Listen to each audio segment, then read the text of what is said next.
મારું નામ મીનાક્ષીબેન ગિરીશભાઈ વણકર છે. હું કોલીખડની વતની છું. મારો છોકરો પ્રીત ગિરીશભાઈ ચૌધરી જે તત્વ એન્જિનિયરિંગ કોલેજમાં ભણતો હતો, જે 4 સાથે સવારે 10 વાગે ઘરેથી ભણવાના થેલોને લઈને નીકળ્યો હતો અને સાંજે જ્યારે એનો એક્સિડન્ટ થયો એવા સમાચાર આવ્યા, પણ મારે એટેક આવેલું હતું એટલે મને કોઈએ કીધું નહીં. 5 તારીખે જ્યારે એને ઘેર લાવવામાં આવ્યો ત્યારે મેં એના શરીરે ચેક કર્યું તો શરીરના ઉપર એના હાથ ફ્રેક્ચર થઈ ગયેલો હતો. અહીં આ બાજુનો ભાગ ફૂલી ગયેલો હતો, પાછળ પીઠના ભાગે પંચના નિશાન હતા, કપાળમાં પંચના નિશાન હતા, એના પગના તળિયામાં ચીરો થઈ ગયેલો હતો, પગે પોની બધી ચીરાઈ ગયેલી હતી. એના આધારે જોઈને મને એવું નક્કી થયું કે મારા છોકરાની હત્યા થઈ છે.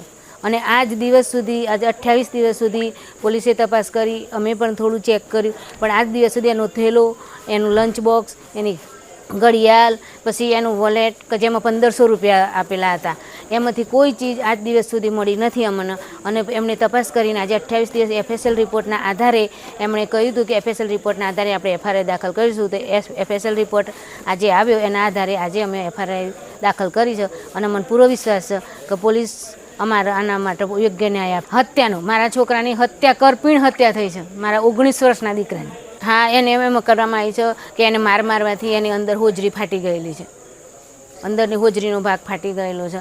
અને આ જે હાથનું ફ્રેક્ચર થયું છે એનાથી એની ધોરી નસ પણ બંધ થઈ ગઈ છે, એવો બધો ઉલ્લેખ અંદર કરવામાં આવેલો છે.